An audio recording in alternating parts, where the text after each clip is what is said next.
Google shipped 3 AI platform updates at I/O 2026 and pitched all of them as the agentic web. I ran the same regulated invoice workload through each one. 2 of them silently phoned home to a Google endpoint. Only one kept the data inside the browser. If you handle client invoices, health records, HR files, anything that legally cannot leave the device, most I/O recaps just ranked these wrong for you. I'm re-ranking them by data residency, not hype. I run this in production for regulated Serbian SMBs. The one Google led with is the one you should not ship. Here's the setup so the ranking makes sense. We process roughly 180 supplier invoices per day, per active client, average 2.3 pages each, for small businesses that live under GDPR adjacent Serbian rules. Data residency is not a preference. It's the contract. Cloud parsing costs about 72 cents per client per day and works great, until the client's lawyer reads the DPA and asks why line items on a domestic supplier invoice ever touched a US endpoint. So when Google announced 3 AI platform updates at I/O 2026, I did the boring thing. I ran the same 4,200 real supplier invoices through each one and watched the network tab.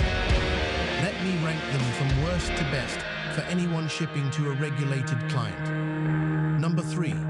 WebMCP. This is the one Google led the keynote with. On paper, it's beautiful. Standardized tool calls from the browser. Agentic web. The whole pitch. In practice, every non-trivial tool call routes through a Google-hosted broker. I killed it inside 20 minutes because the moment an invoice with a supplier tax ID hit a tool call, that payload left the machine. For a regulated workload, it's a non-starter. For an unregulated internal tool, fine. For client data, no. Number 2, skills in Chrome.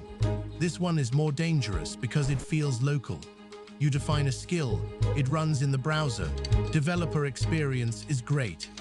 But the moment your skill does anything past a static template, string match, tiny classification, the execution hands off to a remote Gemini endpoint.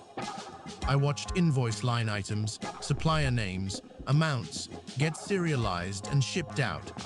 Convenient for consumer use cases.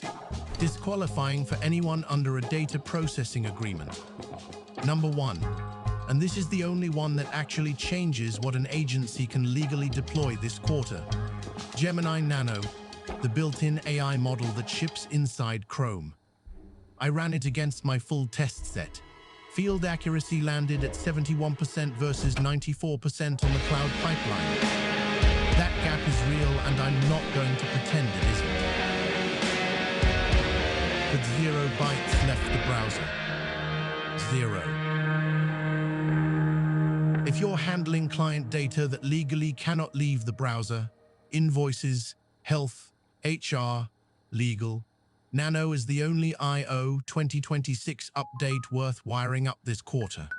See the on-device parsing setups we ship for regulated clients at BizflowAI.io.